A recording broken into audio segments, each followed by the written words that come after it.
1 week season, fam, La Familia. Welcome to DFS Labs Fanduel Edition, Week 12. My name is Mike Johnson. You can see I've already got my co-host Maximus up on the screen with me. We are ready to take on, this is like go time for NFL season. We've got basically three main slates. We have today's or Week 12's main slate, followed quickly by Thanksgiving, and then the following the Week 13 main slate. So three big slates within an 8-day period. Next week, Maximus and I will be coming to you with our FanDuel Labs Thanksgiving edition focused on the Thursday slate. So excited for that. For Week 12, we have 11 games. Once again, we've got Shedeur Sanders' debut, who probably we won't have much interest there, maybe on the defensive side of things. But then we also have Jamar Chase sitting out in a game with a hot New England offense, up in the air status of Jaylen Warren, which obviously will have a big impact. The Bears' run defense has been very, very giving to opposing running backs throughout the season. Gainwell had a big game against the Bengals last week. And then we also have the status, of course, of all the Falcons with Michael Penix Jr., the news that he is likely done for the season.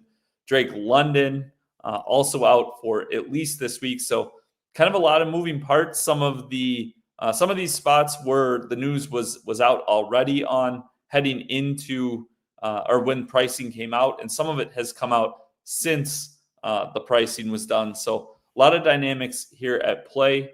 We will go ahead and welcome Maximus. How are we doing today? Hello. Yeah, a lot of stuff to cover.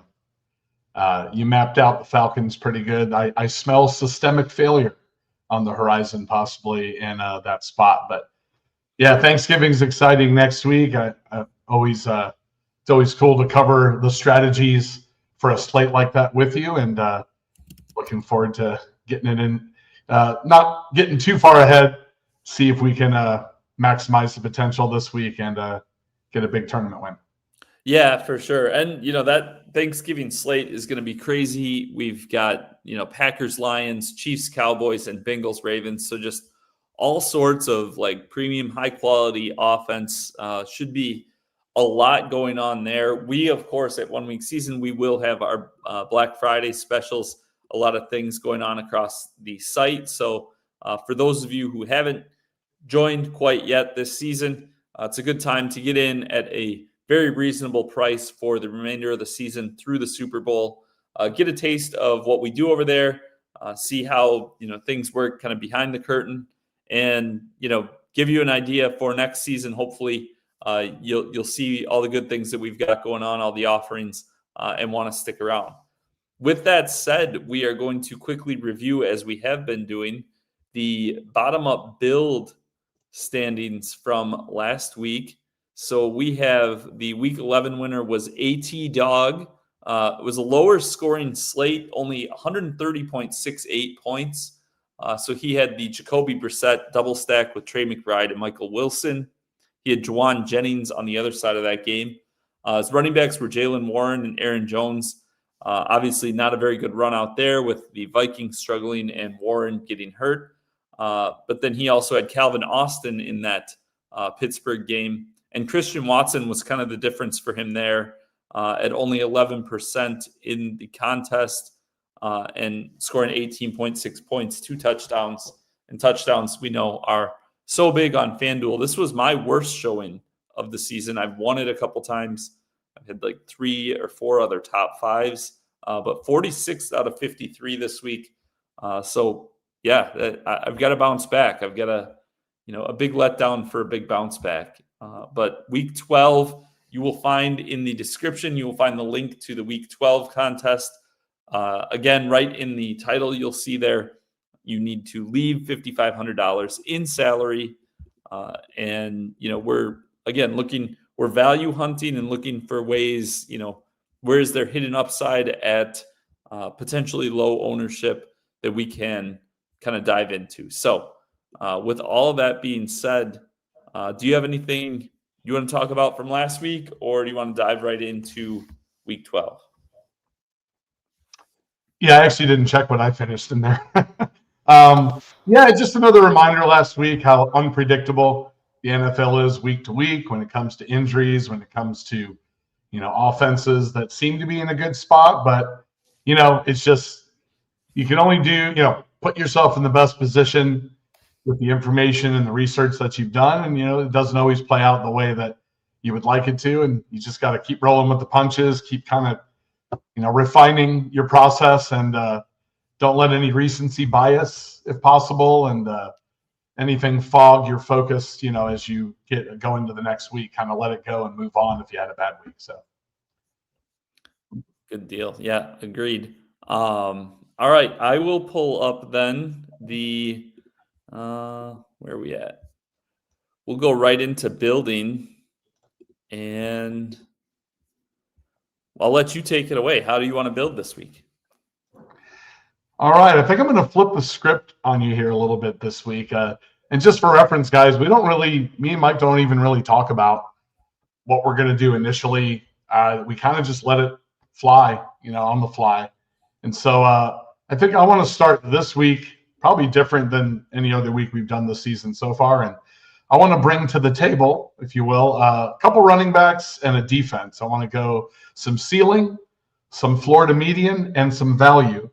And then I'm just really curious where you may take the ship from there. So let's start with two running backs. We're going to go ahead and plug in Jahmyr Gibbs from the Detroit Lions at 9,100 and Emmanuel Wilson from the Green Bay Packers at 6,500. And then the value at defense that I was seeing initially would be the New Orleans Saints at 3,200. So Gibbs, probably the only bright spot of the Lions offense last week. Of course, playing on the road, tough defense in the Eagles. They've become even tougher after the trade deadline. But Jahmyr Gibbs he's a nuclear weapon. I mean, he's matchup agnostic. He's got all the skill, the speed, and he works on efficiency. Obviously, the volume isn't necessarily there for him every week, sharing the load with David Montgomery. But I just find in a lot of uncertainty this week, at least on the face of it early on, that he is about as certain as I'm feeling instinctually. At home, coming off a tough loss on national TV, you have another situation here, much like a few weeks ago when the Lions came off of a tough loss to their division rival at that point, the Minnesota Vikings. They went into Washington on the road in that case against the Commanders and kind of did the old smash spot thing and put up 44 points. And obviously, in that case, it was Gibbs and Jamo that were producing a lot of the goodness there. So I love Jahmyr Gibbs this week, 9,100. I don't feel it's a high price, but it's not so high to where it can necessarily wreck you from being able to build a balanced team overall. And then the Emmanuel Wilson call is more obviously. We need to know that Josh Jacobs isn't going to play this week. Speaking of Thanksgiving, my hunch is that he is not for that very reason. I think they probably would want to give him a little more rest so he could be ready for a big Thanksgiving day 4 days later. And Emmanuel Wilson, when given the opportunity, has done a very admirable job in the run game for the Packers. They're at home, facing a good defense, but a defense that he can still be productive in. And, of course, 6,500, while not a bargain basement price, is still a fair price for a starting running back on a good team as a home favorite. And then the Saints defense, you kind of covered the Falcons briefly at the beginning. 3,200, great price for a defense that's at home playing against Kirk Cousins. Unfortunately, Kirk just, he hasn't looked great this year. I actually watched back a little bit of last week. He seems to have some kind of no instinct in kind of focusing on Bijan Robinson in a schematic or clever way on the face of it, in watching how he's kind of trying to target pass catchers on the team and stuff. But so I like the Saints there, 3,200. It kind of gives us some salary relief, and it's a tangible, legitimate enough spot, I think, to where we can have some salary to have a nice balanced approach going forward.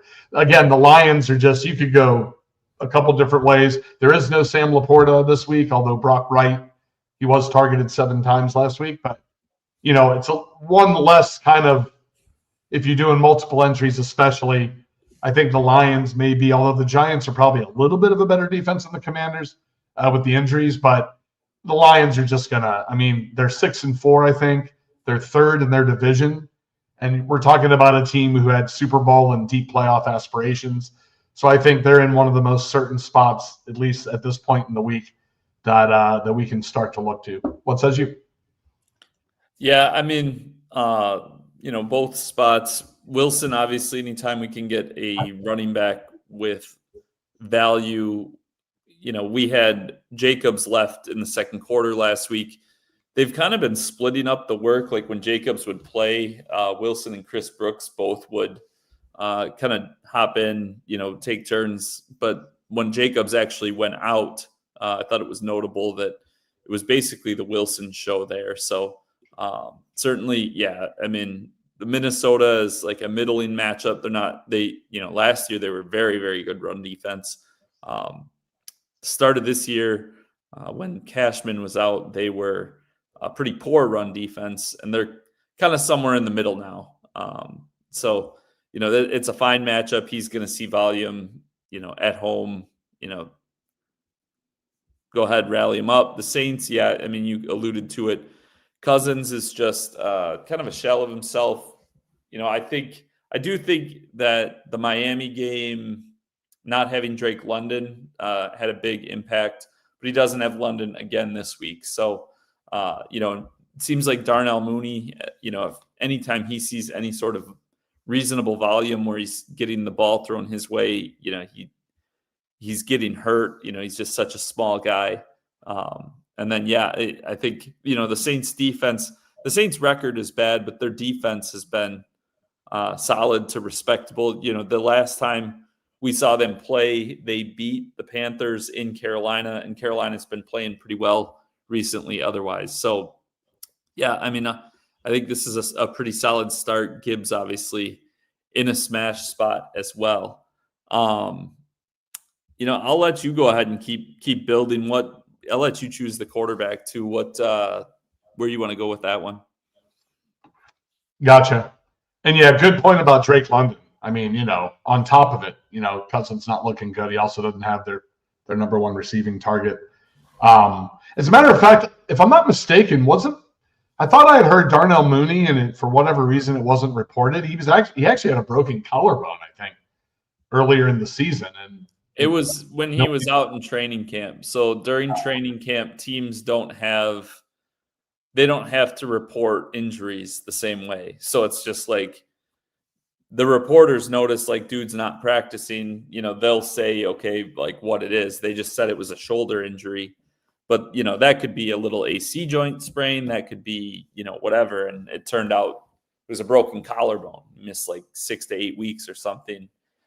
At the time, it seemed like it had to be more severe than they were letting on, but like for it to actually be a broken collarbone. And then he's played really poorly too. So it's one of those things where it's like you find out in week 11 that he had a broken collarbone in training camp, and now all of a sudden how the season went makes a little more sense. Right, yeah. So, yeah, there's a couple spots I like. There's one spot, well, there's two ways we can go, I think, with how this build started. We could just go ahead and hitch the trailer to Gibbs with Goff and maybe Jammo, or we can go to a game that I feel will be interesting in the Colts and the Chiefs. At Kansas City, Chiefs are in a pretty desperate situation at this point with any aspirations of playoff hopes. Mahomes, I mean, the Colts secondary has not been very good this year, but now that they have Sauce Gardner, and I think they have Charvarius Ward coming back as well, so they may not be quite as bad as perception throughout the course of the season.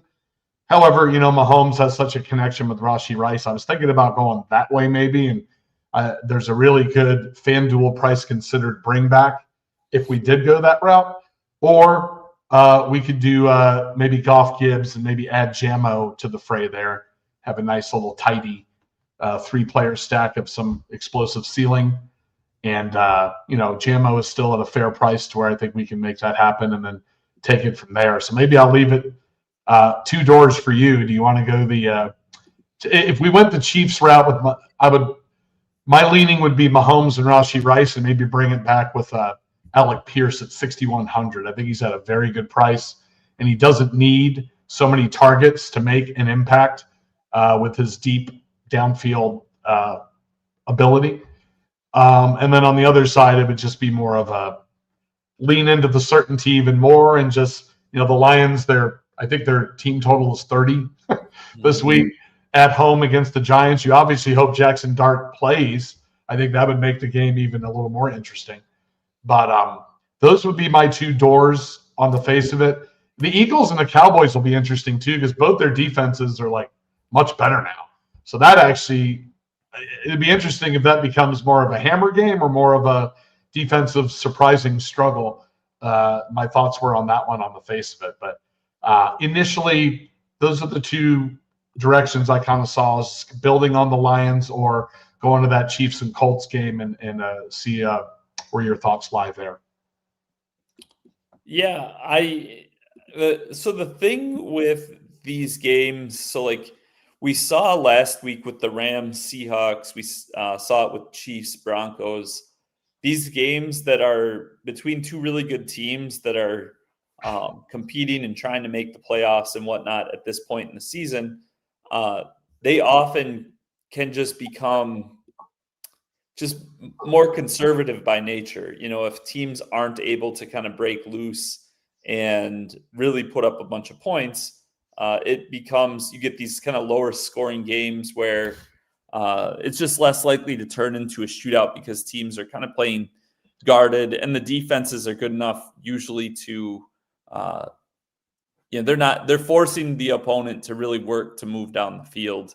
And I do think that, the Colts coming off a bye, but, I think that I like your thought with Alec Pierce. I think that he's a guy that could potentially push a game environment. But like when we're looking at for this week, and you're not catching anyone by surprise by playing the Lions, but I do think that spot, like the Lions, and it's not just like motivation or whatever, but that they're gonna have. I think they're gonna have no trouble moving the ball on the Giants, and I think their defense, who played really well against Philly, they're going to have a lot of possessions. They're going to be very successful with them. So I tend to lean towards that end of things. I like that Goff, Jameson Williams pairing a bit more. At tight end, want to go ahead and throw in Hunter Henry. Hunter Henry, 5,300. They're playing the Bengals, who you can see they're last against opposing tight ends, and the Bengals are, they're without Jamar Chase. They're probably not going to be able to push this game quite as much. I think there's a chance that New England kind of run away with it, especially assuming Joe Flacco is under center again this week. Henry's kind of had a disappointing season, but he's on the field a ton. I think it's just a matter of time. Week 3 against Pittsburgh, he had that 25-point game. I think he could do something similar in this matchup as well. Maybe not that to that extent, but to your point with the team totals, we were talking about it before, or you brought up the Lions, but the Patriots are second with 29 points. So I think that those are two spots that definitely we'd want to be aware of, just because, touchdowns are so huge here, and those guys are probably going to score, or those teams, with high certainty, they're going to score a lot of points. So I like those two spots. As far as the Giants, if we're digging into this Lions offense, I don't know that we really need a Giants player to push them.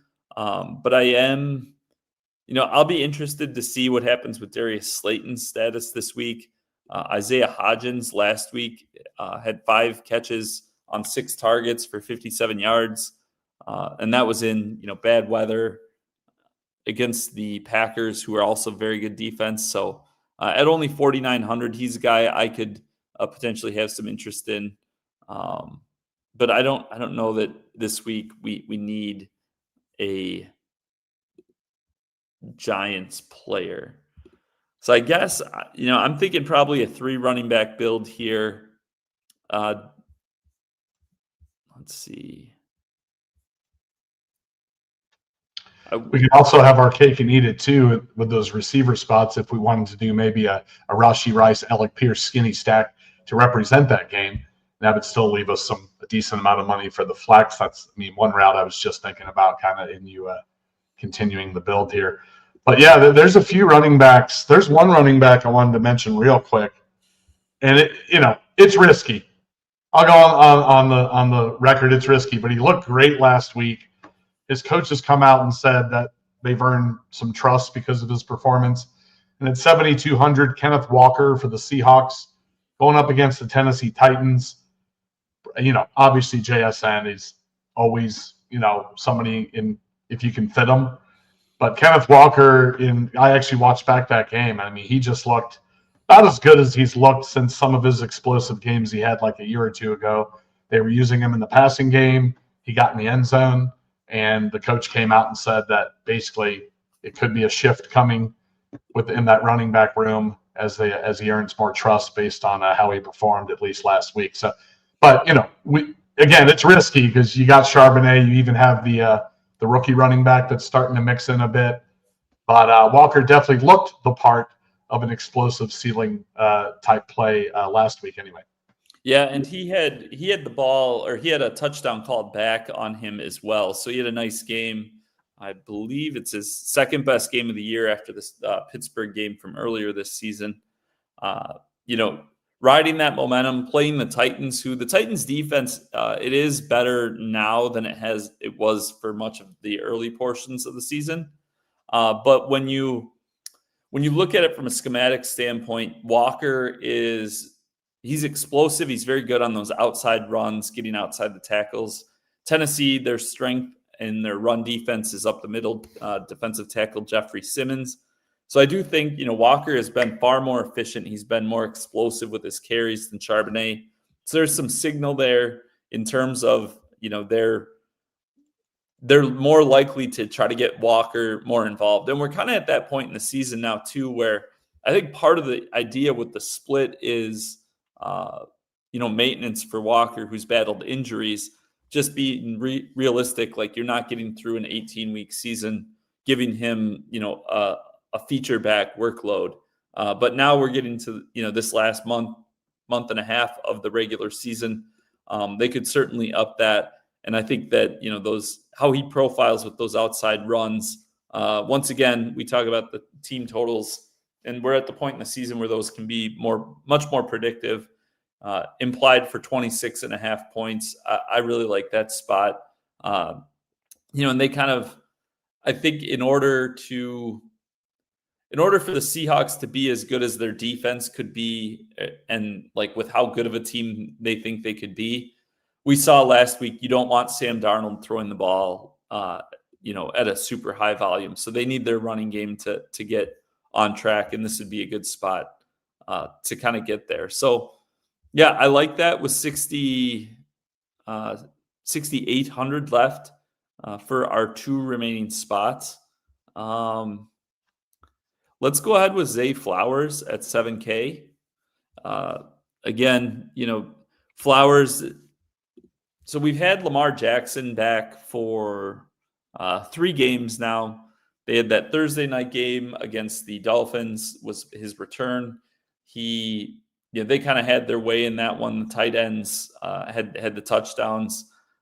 Then they played the Vikings, and Flowers had a pretty nice game. The Vikings are a little bit tougher of a matchup. They struggled in the red zone. Baltimore did a little bit, but he had an okay game there. And then against Cleveland, 3 catches, 78 yards, a lot of weather. Cleveland's a very good defense, very talented secondary. But now, you mentioned Sauce Gardner before.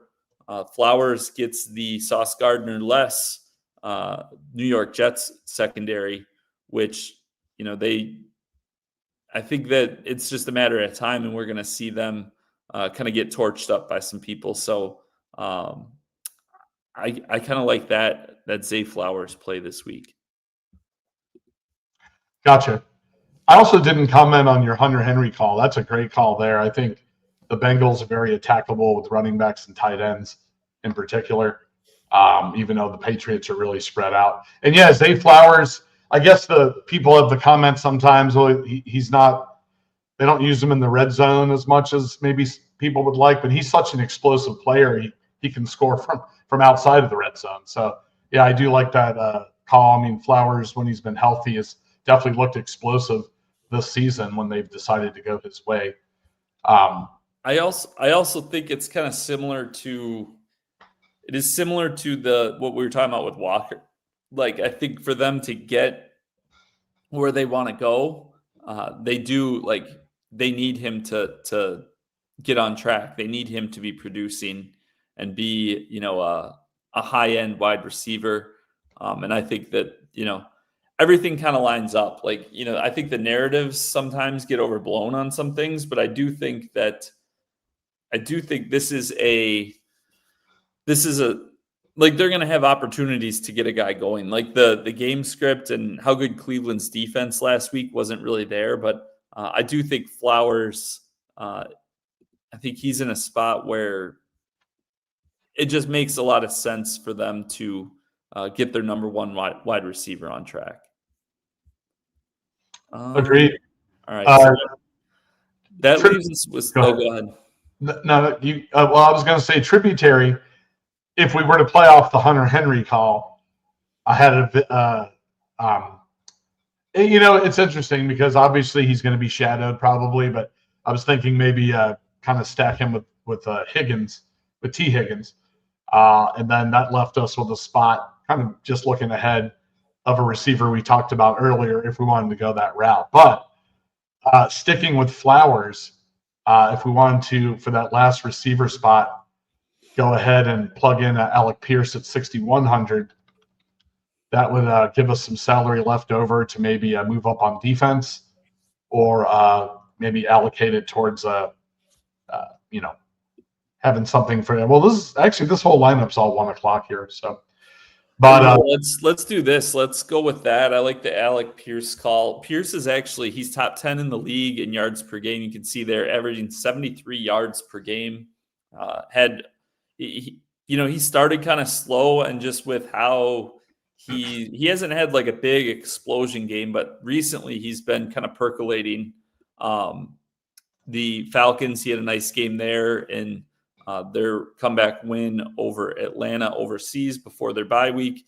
Had his first 100-yard game of the season against Pittsburgh the week before. So just steady production, which we think, he's more of like a big play, high variance type player in terms of his skill set, but he's on the field a ton.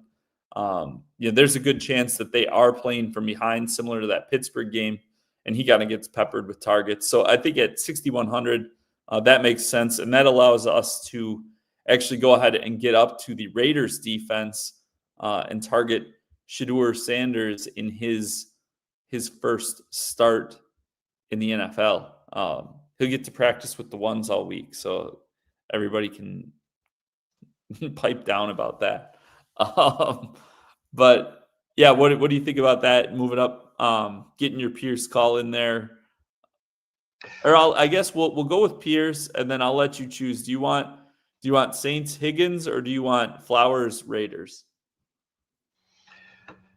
I mean, we have a lot of ceiling on this team, which I love, and then we have a little bit of kind of median with like someone like Emmanuel Wilson. So yeah, no, I'm fine with this. I mean, the Raiders, obviously they didn't look good against the Dallas Cowboys, but a much different setup this week, coming off an embarrassing loss. They're at home. They still have Max Crosby. They're playing a true rookie.